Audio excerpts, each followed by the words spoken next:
We once was silent, now we wanna talk. We weren't the only ones up and down from the block. While y'all were running, we chose to walk. So welcome to another episode of Artist Block. Generations, changes, movements, it's all happening. My name is Imaad, and this is episode 2 of Artist Block. Allow me to introduce our two co-hosts for today. First, we have a UFT graduate, my older brother, and an MD in training. Saad, Jalal, say hello. Hello, hello. Also with us today, a Rottenham graduate, the COO of Wander Boys, and a real estate expert, Anna Afshar. Say hello. Hey guys, how's it going? So before we begin, if you want to request a topic or if you want to come up here, make sure to follow us on Twitter and Instagram at artistblockpod or email us at artistblockpod@gmail.com. Be sure to follow us on Soundcloud so you can hear these episodes as soon as they come out. So for today's topic, we're going to be talking about the main differences between my generation and your guys. So that's, of course, the Millennials versus Generation Z. So before we even begin, I just want to just put it in stone, the difference between us in terms of years. So Millennials are born from 1980 to 1995. After that was my generation, Generation Z, from 1996 to 2008. First thing that I want to talk about, so I got a bunch of statistics from different places on how they're like engaging consumers and things like that.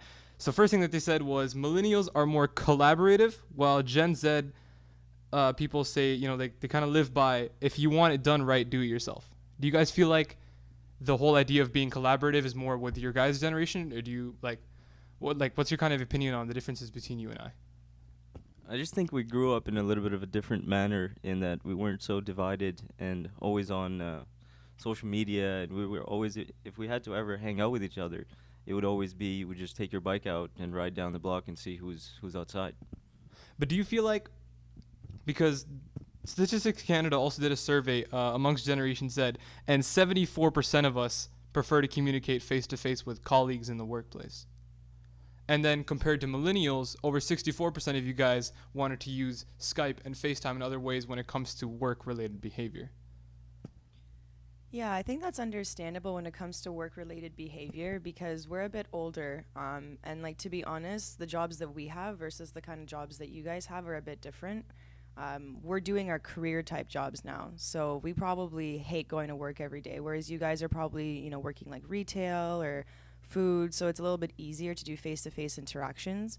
I know I hated my job for the first 2 years when I graduated, so I would much rather have not had to interact with those people from day to day. Yeah. And then they're also talking about some of the things that kind of made your generation, the events in the world that changed it. And the big difference between you and I is you guys grew up in a time of economic stability. And technically, based off me, I grew up in a time of economic recession. So the Great Recession happened in about 2008. I was only 6 years old at the time, but other people in Generation Z were much older. So do you think that might have affected the way that you guys look at the workplace and the way that we look at the workplace? I think that you guys were young enough and your parents had saved enough that it may not have necessarily affected you guys. I think the people who probably got affected most by the recession were people who were just trying to start their lives. But at that point, your parents were old enough and hopefully would have been able to take that fall. So I'm not sure if you think, like, while you were growing up that you felt that pain. I know I didn't think I felt that pain. So it didn't really affect me too much. It also has to do with just your family's socioeconomic status. I didn't really get to feel that stability or instability. It was neutral for the most part. So I wouldn't be able to comment completely on that. Yeah. So I'm looking at this website right here. It's Vision Critical. So these guys just got a bunch of differences between us. The first thing that I kind of wanted to focus on was the differences in terms of workplace and how you guys will be affected. So like a lot of this stuff is all just projections based off how we act now and then how we're going to act in the near future. So first thing that I see is work-life balance. Before I even talk about the statistic that it says here, how important is a work-life balance to you guys?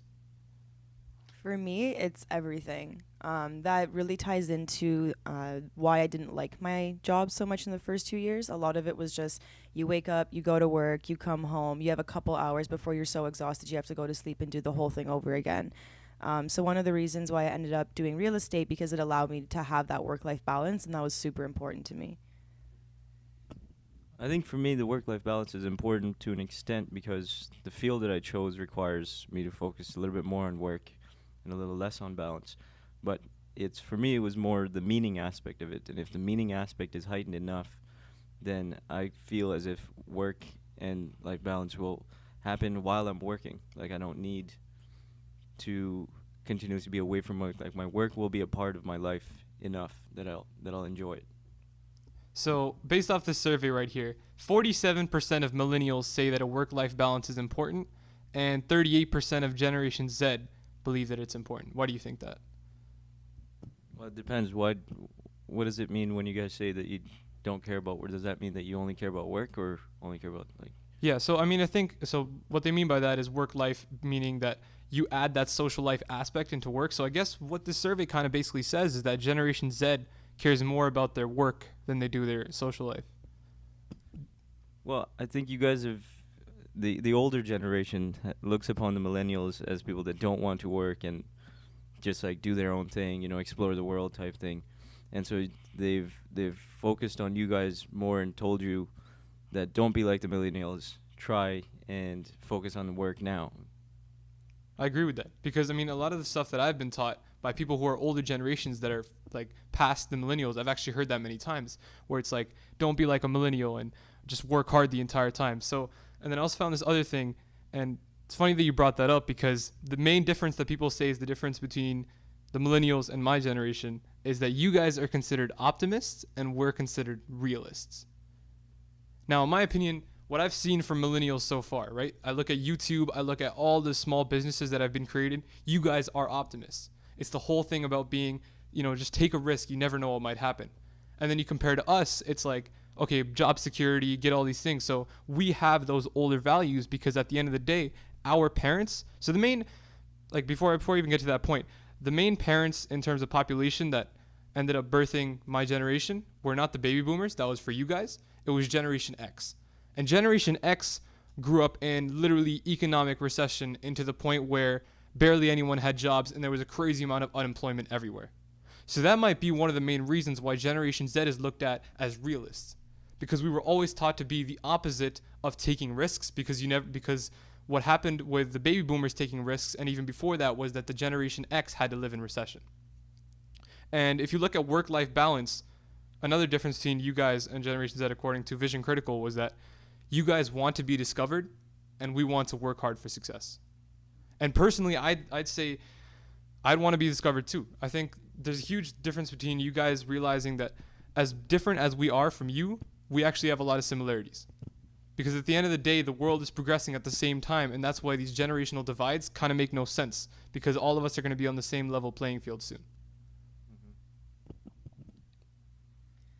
I mean, I think one of the reasons why millennials are the way they are, I know I'm maybe just speaking for myself. As I was growing up, the mentality, especially in the education system, was that no one is a loser. You know, everyone wins on some level. And I think during that period of time in the world, they were trying to take away from all negative feedback. So I grew up in a time where it was all about positive feedback, giving positive feedback, and making sure that kids always felt happy and supported. So I think we did grow up in a time when I never really felt any kind of negative feedback, and maybe that's why, and maybe other millennials can agree, and maybe that's why we feel that we're optimists versus you guys. I think eventually they realize in the education system that it's actually a little bit detrimental, because then we have, you know, ideals that maybe aren't necessarily achievable. And so they started reintroducing back negative feedback into the system, but maybe in a more positive way. Do you agree with that, though, the whole idea of positive versus negative feedback? Because I know there's a huge controversy about not keeping scores in sports, for example, right? And the big thing is, me personally, I would want to keep scores in sports, especially in sports, because that's the main sense of drive and competition that you will have. Yeah, so with competition, it should be looked upon as a healthy negative feedback. There is such a thing as healthy negative feedback. I think it's totally necessary, and what that does is also give an opportunity for discipline to develop within. And I think discipline is a component that millennials are missing in their lives, and that's why they hate work or they don't want to do anything, because it takes a long time to get where they want to get to. They want everything now. Yeah. Yeah, like I think we were just really highly sheltered, and I think it's super important to get constructive criticism, and just in general to, you know, fall and get back up, that idea of growth and learning from your mistakes. And I think we as a generation were just really sheltered and didn't have that opportunity maybe as much as you guys do. do you feel that that was because of your parenting or just because of the way that the world was working at that time? I think it was both. I think it was I know my parents tried to shelter me. I know the education system around me was always very positive, and I think the world during that period of time just thought that it was the right thing to do was constantly just give kids the positive reinforcement. I think it was just an ideal back then. Yeah, I think currently, and that actually coincides with the generation that raised you guys, and that was the baby boomers. And that's the largest generation possible. And if you look at a bunch of statistics about them, these are the guys who are the most intense consumers, right? They take risks and all these things. And then you compare it to the generation that basically raised us. And that's where kind of the difference between myself and a lot of other people from Generation Z begins. Because, I mean, Saad, our parents are baby boomers, right? So they have a different sense of ideology, and also added on that they're immigrants. So they have a different kind of ideology than a lot of these people that are taking these surveys, because most of these are being taken in the United States. And from what I see, a lot of them aren't just based off immigrants, and it's just based off universities and schools and whatever that they can find. So do you think that like our parents specifically made sure that there was not much of a difference, or do you think that there is a difference between you and I, even though that we had the same parents? There's a bit of a generational gap, for sure. In terms of differences in parenting, I got a lot of negative feedback in my earlier life, and from it, our parents don't really do that to the same extent anymore. But what I was gonna ask you is, how do you think your high school experience is different from my high school experience? I think the main difference is the use of technology, and I know that's kind of like a cliche, but it is true. The way that we hand in things, the way that we learn things is changing. But at the end of the day, I feel like it's still the same thing, and it hasn't changed for a long time. For you guys, you still had one teacher in a class teaching you one course for an hour, right? And then for us, we still have that. We still take notes. We still just look at a blackboard and do the exact same thing. At the end of the day, if you look at subjects, especially when it looks at math, the curriculum hasn't changed since 2006. And they don't really update it that often. Do you think that they should update it just because of the way that these new learning styles are coming in? Yeah, we can get into the whole topic of how I think the way that education is currently, it's not being done right, because what it should be is about the individual. And now there's trends that are starting to go toward more the individual. If I could just be given a bunch of videos to watch by myself at my own pace and learn from that, and then maybe get tested after, I think that's a much better system versus everybody just trying to get everybody to the standard quota and do standardized testing and stuff, because everybody learns differently. Yeah, I agree. And I think the world is at a crossroads at this point in terms of figuring out exactly what to take out and what to keep in. I think, like I talked about in the last podcast as well, is that there's a huge issue with just only having visual learners, because everybody thinks that we're all just visual learners, right? But at the same time, we still have a bunch of Generation Z that learns the old school ways. I know me personally, I'd rather you just explain something to me in a lecture than actually look at something. And funny that you brought that up in terms of there's other ways of education. They also did another survey saying that 75% of Generation Z said that school is not the best form of education. And one half of millennials would rather actually go and get a degree versus one out of four Generation Z would rather have higher qualifications but without having a degree. The reason the degree is still necessary is because the people that are higher up in the companies, they look for those things. So until the millennials or even one generation above us or below tend to get to those powerful positions where they can have actual impact in companies, we have to kind of conform to the system.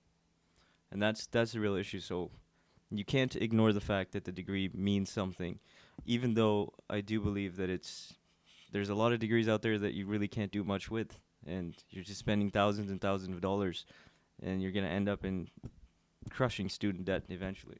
So do you think because of that system, that is what is affecting the way that you guys want to now be optimists and then not work as much and then take risks?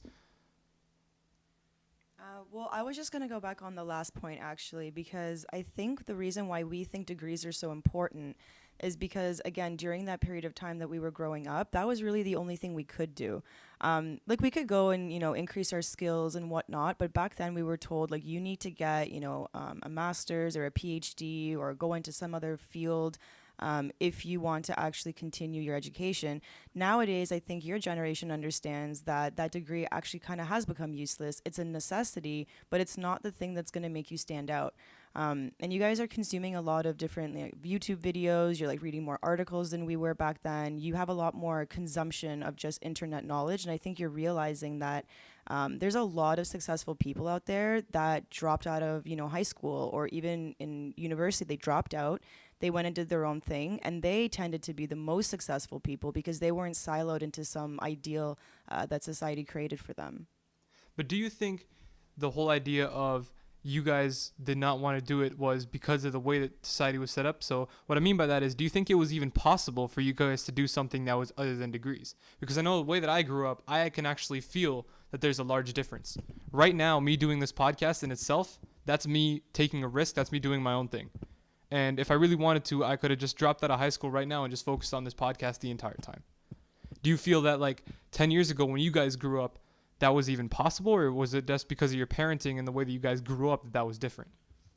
It was possible, but we weren't aware of all these options of different ways of living. Like now I watch a lot of YouTube videos, and you watch just that there's so many different ways of life, and they're all valid. You don't have to go down just one specific career field or path. You can make your own path.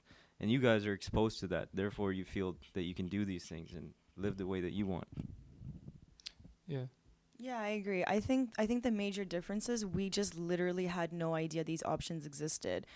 Maybe I don't know how you decided to start this podcast, but I'm sure a lot of people will go on YouTube or they'll read articles, and the way you guys consume, internet knowledge is so different than the way we used to. We would go on there maybe to read something or look at a funny video or something like that, but you guys are using the internet in a completely different way than we were when we were growing up. So you're really exposed to different types of life that we didn't even think were possible. So personally, I don't feel like a lot of my generation even takes advantage of that. And me personally, I'm someone who does, right? Like the reason why I started this podcast and a lot of these other things is because I see everything else that people are doing, and I'm like, well, I can just do that myself. Do you guys feel like Generation Z, all of them are realizing that they have this ability, or do you feel like that there's a select few that are understanding it? There's definitely a divide in your generation in that way, because there are some of you that take all this information and use it and make yourselves much more aware of what's happening in the world. And then there's others that are completely trapped in the social media, and they pretty much spend all their time doing Snapchat streaks, which I didn't even know existed. And Instagram, Twitter, they're constantly consuming that kind of content when it could be used for other types of contents to better your own self. Whose fault is that, though? Do you think that that's our fault just because of the way that they were brought up? But at the end of the day, it's based off your parents. I don't even think it's a parental thing, because I don't even think your parents kind of understand how these things work. I think it's an individual choice, but you're so young at this point in your lives that it has to come from within. Maybe there are some, ideals and motives that your parents instill in you as a child, like, be someone and care about your marks and like those kinds of things that eventually make you more motivated to branch out and do things like make a podcast. But yeah, your generation's very divided, and there's a huge number of you. They're going to take negative portion from the increasing technology, and then there's going to be a totally different sector of you guys that just does amazing things with it. And I think some of it may be random, but some of it also has to do with the internal motivation that maybe was instilled in you from your parents. It could be that. Do you think it's the next generations, especially you guys too, because soon enough you guys will end up being parents? Do you think that that'll be your responsibility to teach your kids that there's so much that you can do with all this technology? My goal with parenting is going to be try to stay with their generation, try to understand exactly what they're going through, and try not to lose touch with the things that they're going to experience, because the world is going to change in ways I can't even imagine. But yeah, my goal would be just stay on top of it and not just get this major generation gap and feel as if I can't connect to them. Like if there's a new thing that comes out, God knows what it could possibly be, another sort of social platform that they all start joining, and it's a new phenomenon, I want to get on that too, and I want to do it the right way. So I want to understand everything that they go through. Well, that's exactly what the baby boomers wanted to do with Facebook. and a lot of millennials got pretty annoyed by that with their parents coming on their Facebook and all these things. Do you feel like that would be an invasion of their privacy? And would they want you guys as parents to be on their social media and following them around and being up to date with everything?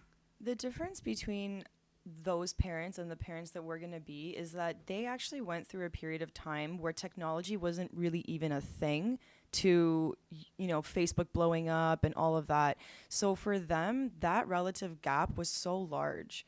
I don't think the same thing will happen for us. We've been embedded in technology.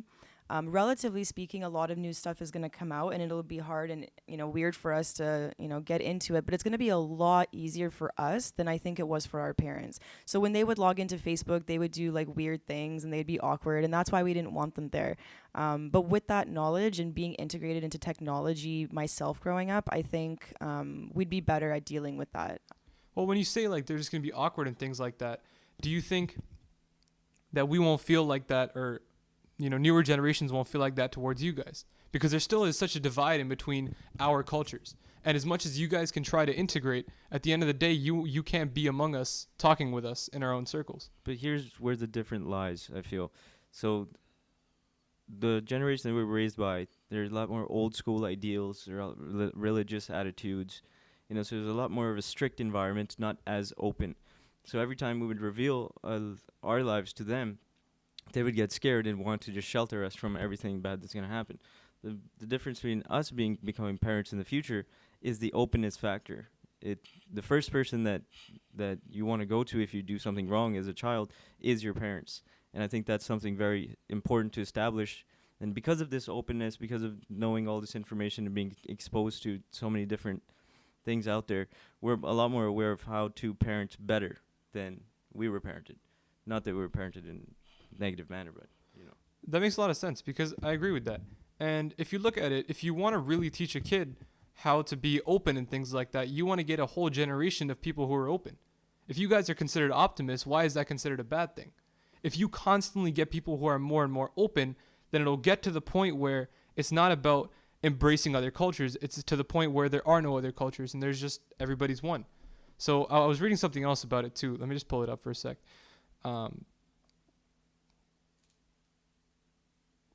So like the main difference was you guys kind of have that ideology of where everybody is culturally blended, and then the projection is that my generation will have the idea that everybody is just the same. Which one do you think should be implemented better? I think both at the same time, because I believe in learning everything about all cultures and preserving all of their traditions, and also becoming one in the sense that you're open to all these things and enjoy all these things. I would, because I've been exposed to so many cultures, I enjoy going to their Christmas or their Thanksgiving, and then I also want them to experience my holidays as well. So it's a bit of both. I wouldn't want cultural history to be erased. What I would want is understanding from each individual culture of other cultures. And then, so if you want to really understand all the cultures, would you still preach a specific culture to your children? Not at all. And I actually think by the time I'm having kids, it won't even be that there is a specific culture around. I actually grew up pretty uncultured. Just the way that I grew up, my parents didn't try to enforce any kind of ideals on me. So I have that advantage, because when I give that to my kid, I really am not trying to offer any kind of specific culture to them. Where they grow up is going to be very much affecting how they are and my parenting, but culture is going to have very little to do with it. I obviously want to preserve some of my background, but it's not going to influence who they are as a person. But then would you have to offer all of these cultural choices, because there's no other way for them to really find all these different cultures and ideals? So then you just leave it up to them, right? What I would do is tell them to travel, because how else are you going to be able to experience all those cultures unless we live in a very multicultural place? But even then, you're not really getting the true form of that culture. So one thing I love to do is travel, and I know it's made a huge impact on my life in terms of understanding other cultures, and I would highly recommend that my kid do the exact same thing.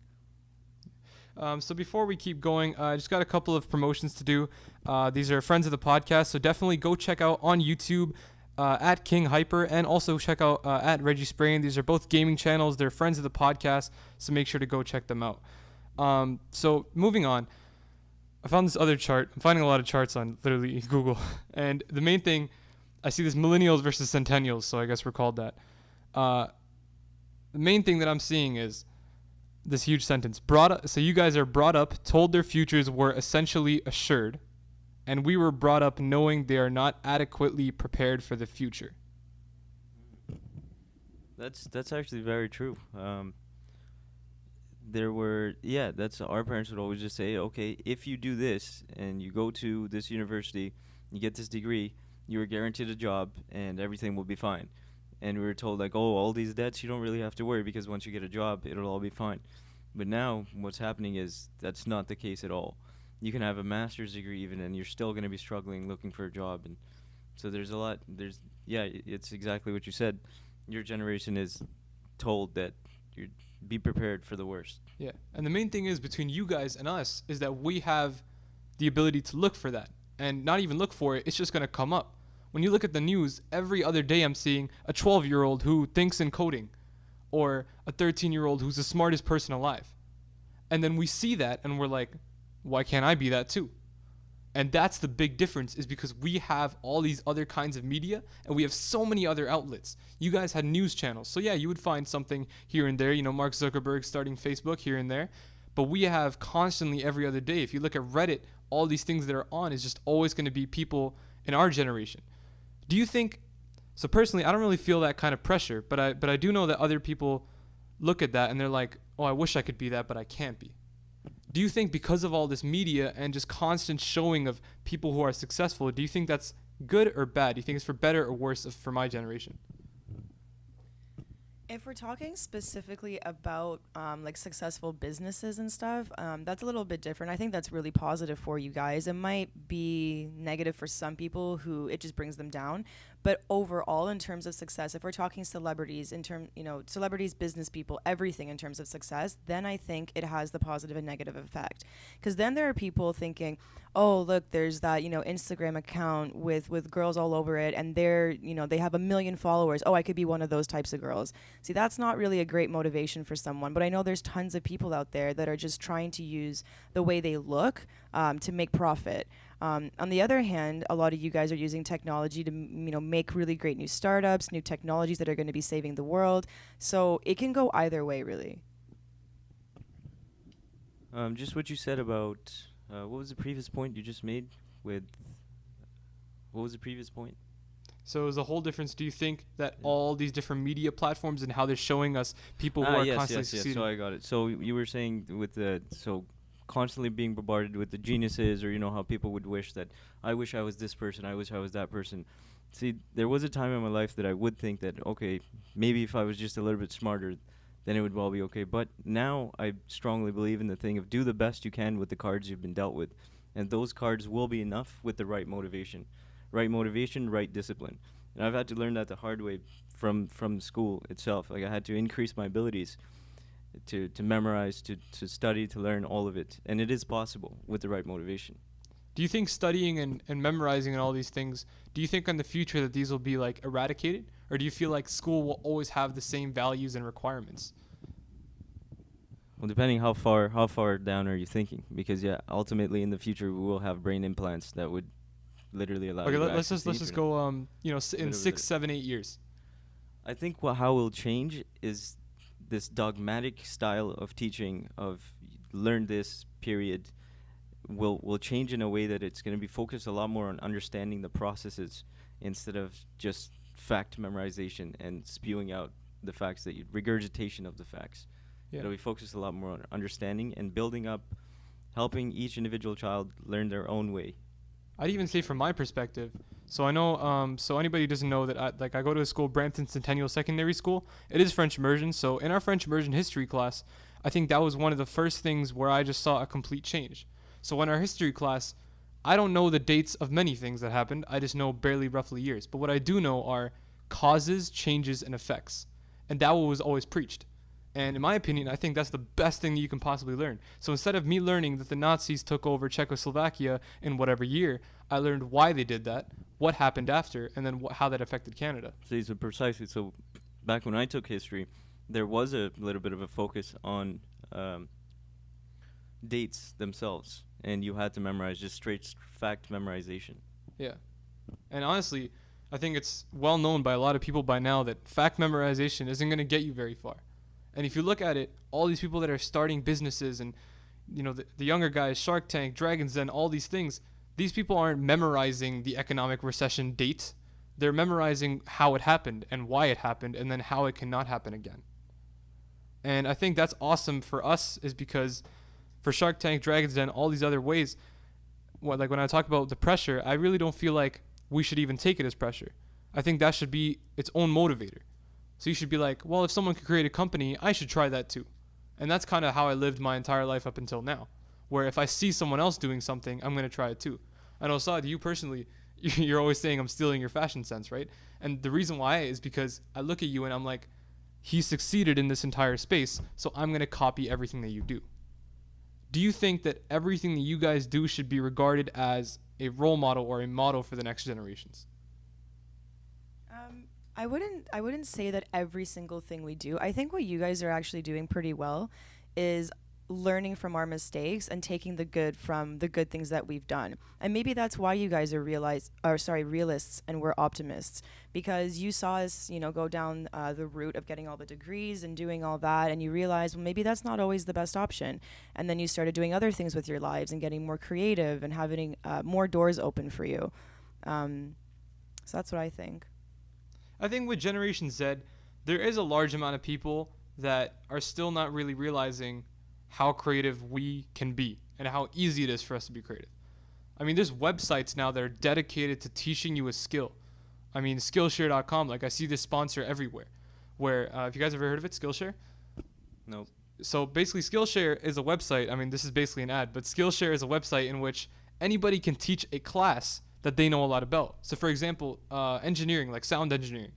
Deadmau5, who's one of the best DJs, of this generation, he has a whole masterclass. So like 6 episodes of an hour teaching you how to sound engineer with budget products. And there's all kinds of stuff. And like I was looking at their website, and that's what this whole generation is about. Is all about sharing that knowledge. And I think what social media has brought us on YouTube and all these things is how to do these things, how to perform all these tasks, how to learn all these things. And I feel like what you guys are supposed to be bringing soon is more ways for us to gain that knowledge. Yeah, how much percentage of your social circle or your peer group would you say is more on the aware side and uses social media and stuff in more, I guess, not the right way, but to learn more about the world and stuff, versus people that are completely just trapped in it and pretty much only care about how others see them? Because with you guys, I've noticed this thing of just the liking, like everybody just likes everything. You guys go on Instagram or Snapchat and tell somebody that you're uploading an Instagram photo. And so that baffles me, because I'm just like, I can't believe that happens. Yeah, like your generation is absolutely obsessed with what other people think of them. So I think that can be a positive thing and it can be a negative thing. Maybe you'll copy like good role models, but the problem that this arises is that a lot of your generation is copying people that I think are bad role models. Well, then how would you even filter that? I'd have to respectfully disagree with that, because everything that we're exposed to is to do that. So I know, like, you brought up the point about uploading and liking all these things. Do you guys feel like you guys didn't want to seek validation? Because based off lectures and documentaries that I've seen, as humans, we want to look for validation. And that's just our way of doing it. I think we do, but we did it in an organic way, right? Like we would go to our friends or our teachers or our parents, and this is how we got validation from a very small social circle. You guys now have the ability to get validation from people that you don't even know or like barely know. You can get validation from an account somewhere on Instagram that you have no idea about. They like your page. That makes you feel good. So you got your scope of validation is so much larger than ours ever was. Well, and what that empty validation kind of does is prohibit growth, to me. At least that's how I feel. Because if you're just getting likes, empty likes, for not really improving yourself and, just posting pictures and you just get empty likes, it's not really giving you feedback on how you can improve. Because if you're getting the likes, then why should you improve in the first? And like we were getting validation from people that we had relationships with for the most part. And they've done studies, and every single time someone gets a like on a picture or something, there's like a slight release of dopamine. So you guys are getting this amazing feeling from these likes, but they are empty. You're not actually speaking to these people. You don't have relationships with them often. You just want to know that there's enough people out there that like what you do. It's not even about why they like or who they are. Well, isn't that what creators of your generation and my generation need to do? Is to have all those people that you don't know to have other inputs on how your thing is doing. I think with these Instagram photos and a whole the liking thing, I think that might have even sparked its own kind of passion for photography. I know, like, it seems as if it's a bit of a stretch, but if you really look at it, a lot of our posts and a lot of our Instagram accounts are just ways to be quote unquote artsy, where you want to have those cool shots. Do you feel like that's its own passion?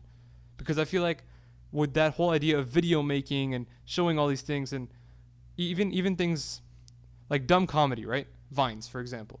We made Vines because it was our own version of comedy. It's an easier, simpler way for anybody to do an intense 1 hour special of stand-up comedy. That's our comedy. And if you compare it to people who just do stuff with their phones and they make vlogs and all these things, they are constantly putting that out.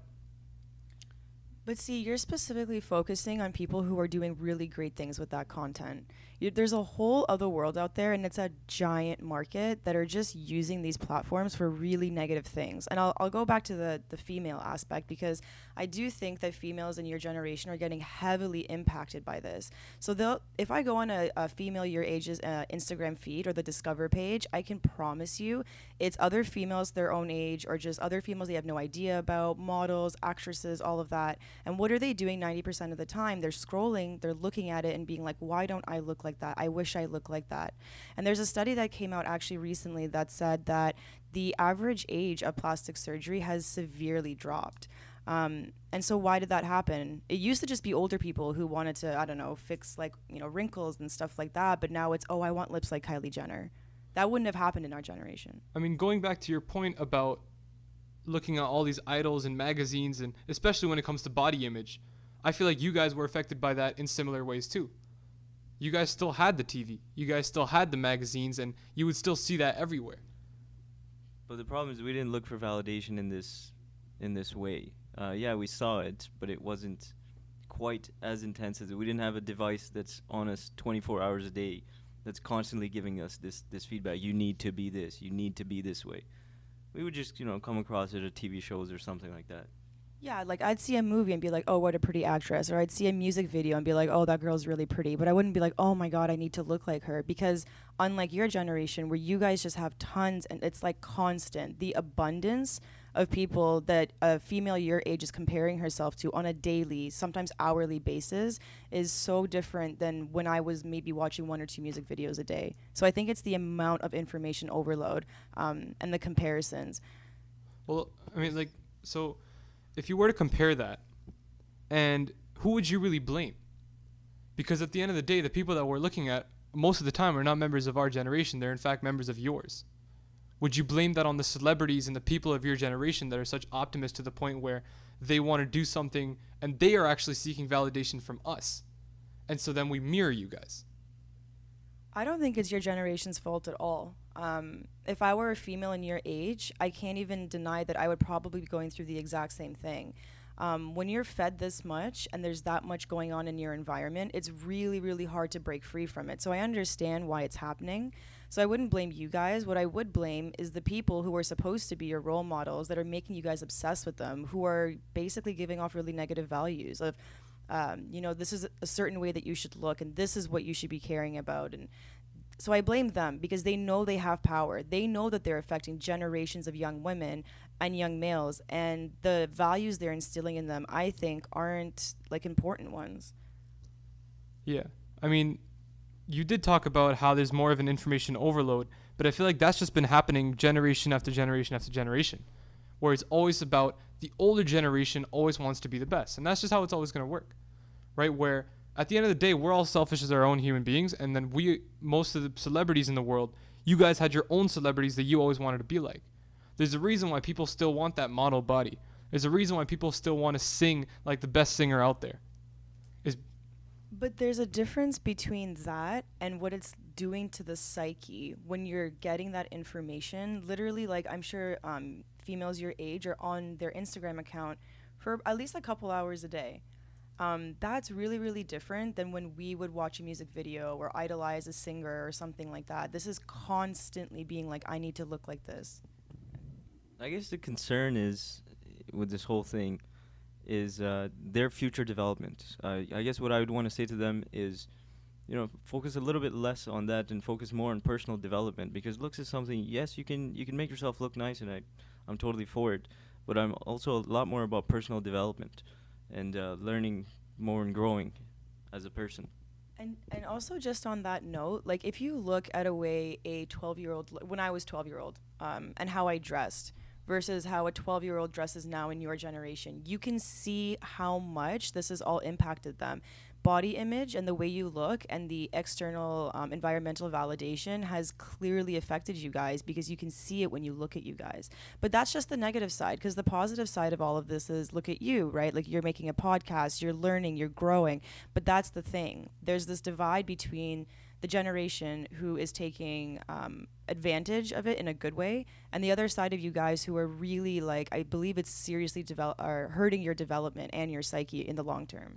I think it's all up to the more millennials that come out and the more Generation Zs that grow up and they get in the public eye. It's all up to them to kind of show you how you're going to live. And I think that's the generational divide between your generation. You have people who are there to inspire and to motivate and to push the progression of humanity. And then you have people who are, again, seeking validation. So you guys still have that. At the end of the day, we are a product of what you guys make us. Right? And what you guys have made is that now that there's a generational divide between people who are there to inspire, millennials who are there to inspire Generation Z, and people who are seeking validation from Generation Z. And then that's why we have our own generational divide in between us, is we also have people who we're products of inspiration, and we want to inspire even more. And then we have people who we are a product of seeking validation, hence we seek validation again. And then this cycle keeps on continuing. And I think the biggest difference, and this is kind of counterintuitive to this entire podcast this episode even existing, is Generation Alpha, which is considered the generation after mine, so 2005, 2006 onwards. They're projected to be the first generation to be like, generations don't exist, we're all the same.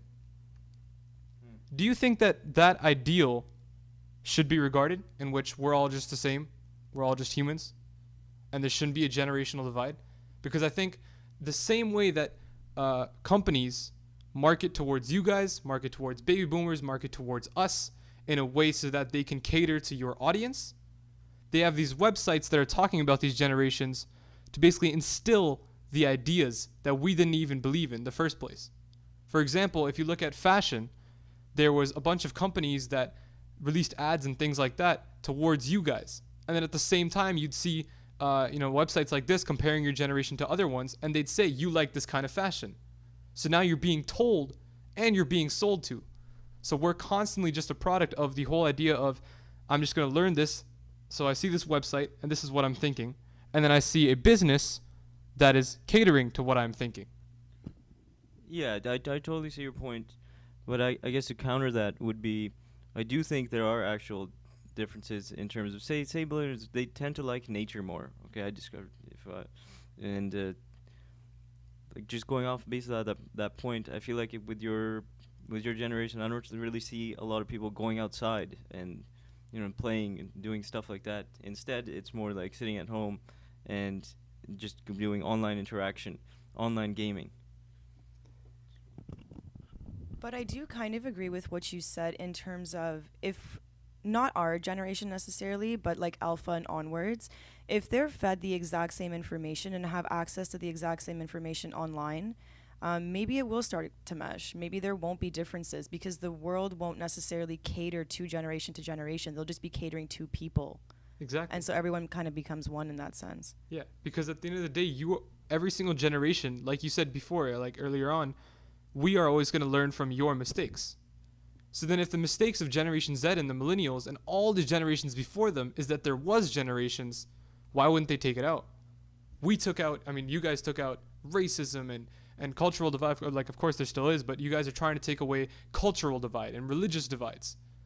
And then we take away from that. We're going, okay, now cultural, religion, everybody can just do whatever they want. You live your life. Now we have ages gaps where it's between the generations. And now Generation Alpha is going to learn, well, all these generations are constantly being divided, and that's creating conflict. So now let's just take out generations. But okay, there's something here that makes it difficult. It's just that the environmental stuff that happens when you're growing up, for example, certain historical events or certain types of music or cultural things that happen, or technology that comes out that changes things, those things you can't take away. And I think those things define a generation. So Alpha may believe that we're all kind of one, but you can't take away the fact that within a decade, a lot of things happen. And in the next decade, a lot of different things happen. And I think it changes people differently. So there might still be a divide just because of time. Speaking of events and divides, because I kind of want to move on to like the next points. I just want to ask you guys, what do you think are the main big events that affected your psyche completely? And then I also have a list in front of me. Like historical? Okay, so whatever happened in your, upbringing that changed the way that you acted. Because I have a list in front of me, and I just want to see how accurate it is based off of you guys. Of course, you guys are my solace, like the smaller sample size. But yeah, just go ahead. Well, give us an example of. Okay, so one it says here is the rise of social media. MySpace, Friendster, Facebook, MSN. Yeah. How did that change us? Do you think that's one of the most generation-defining events? Yeah, it most definitely. Because take something like MSN Messenger. My routine every day after coming back from school would be to spend hours on MSN. And now that doesn't even exist anymore, Yeah. So, again, like with my question, name some other things that you feel like really just defined who you are now. Or even a smartphone, having a smartphone. Your generation grew up with a smartphone. I didn't get my smartphone until maybe past high school. And even then, they were like flip phones and things like that. So I didn't have access to information. There was no data that was accessible on demand.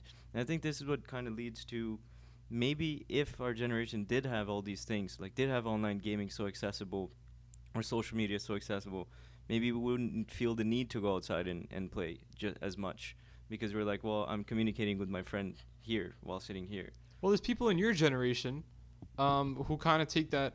For example, we have Planet Earth 2, Planet Earth 1, all these documentaries where we're just seeing nature. And then a lot of us are just like, well, you can just see nature from the comfort of your own home. Why should I go there? And that's the big thing. So in terms of like traveling and all that, there isn't much statistics on which one likes traveling and which one doesn't. Personally, I don't know if I can speak for the rest of my generation, but I love to travel.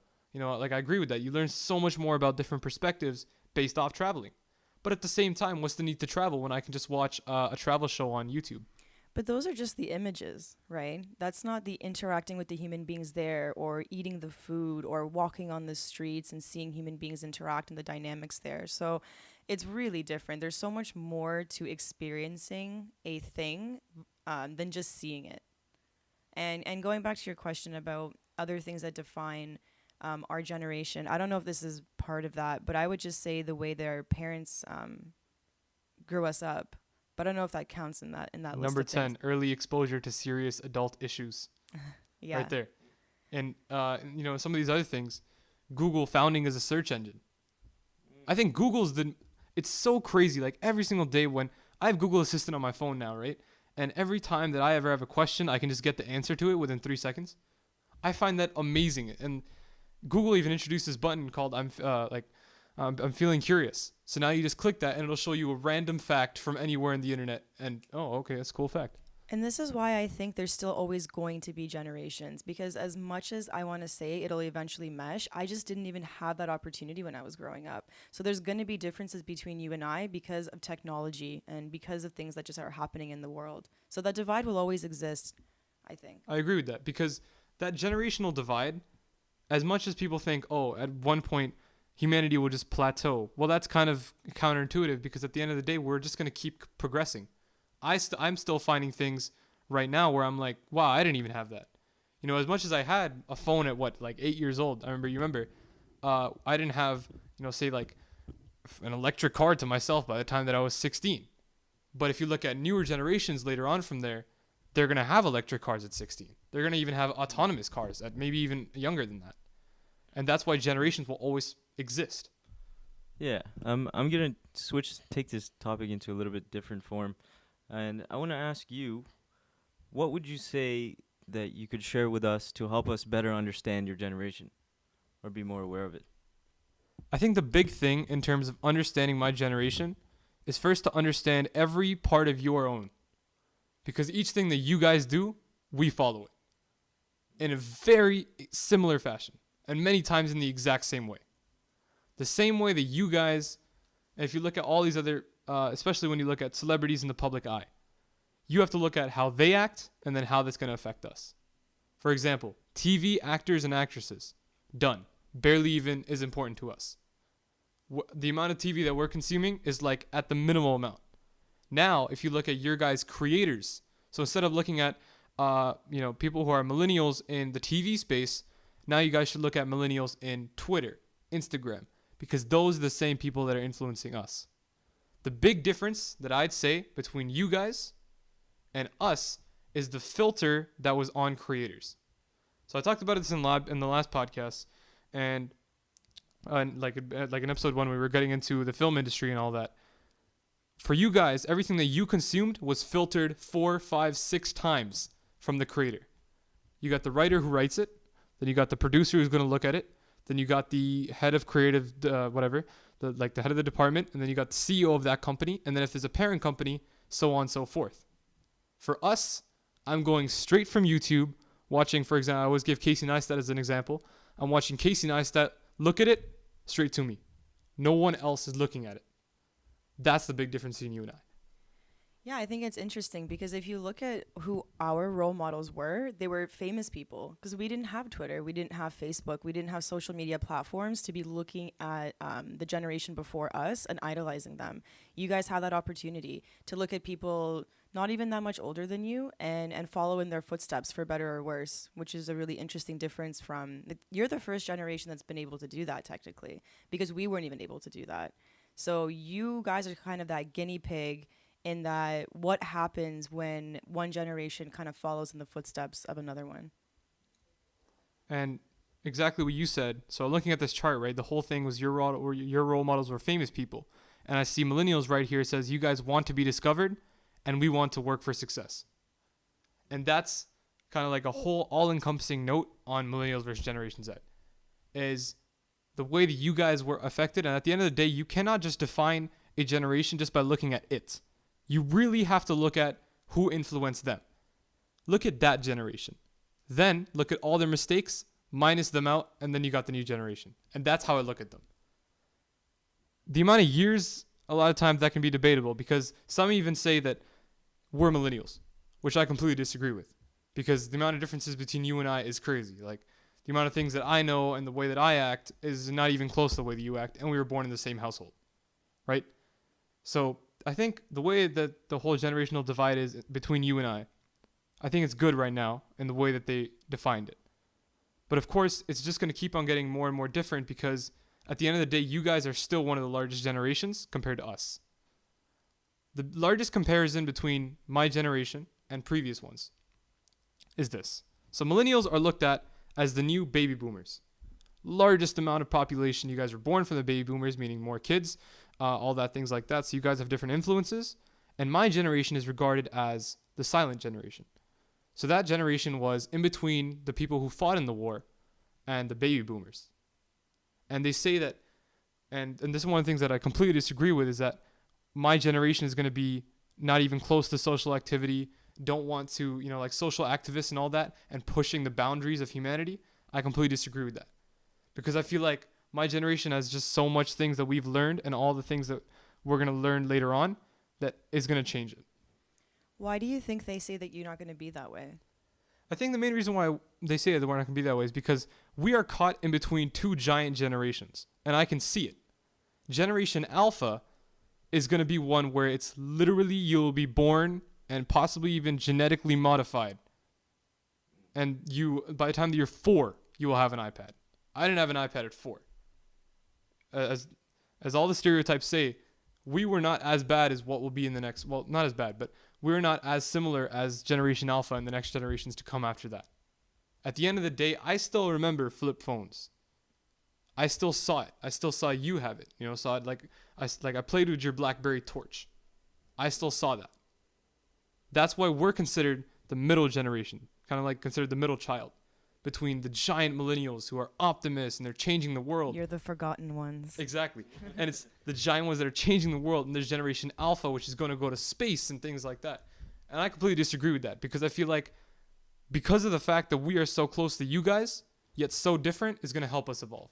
Good on you, man. You really love your generation. I'm all about my generation. I'm all about it. Okay, so I have a question for you. Because you said you basically take out all the negatives of the generation before you, and that's when you get the new generation. So what do you think your generation took away, like negatives from ours, to make the new, better version that is you guys? That'll be a good final note, because you have to wrap up the podcast. So right before we do that, just going to answer your question. So what do we take away from you guys? The main thing that the world says is that we took away the fact that you guys constantly failed and all that. What I take away from you guys is that creativity is possible. And that's the main thing. That's how I've always preached it. You know, and that's why I'm starting a podcast and all these different things, because creativity is allowed. That's pretty much what I learned from you guys. Is that creativity can take you to massive new levels, and that's what can really propel you. And I read this quote, and I'm just going to wrap up the podcast before we say that.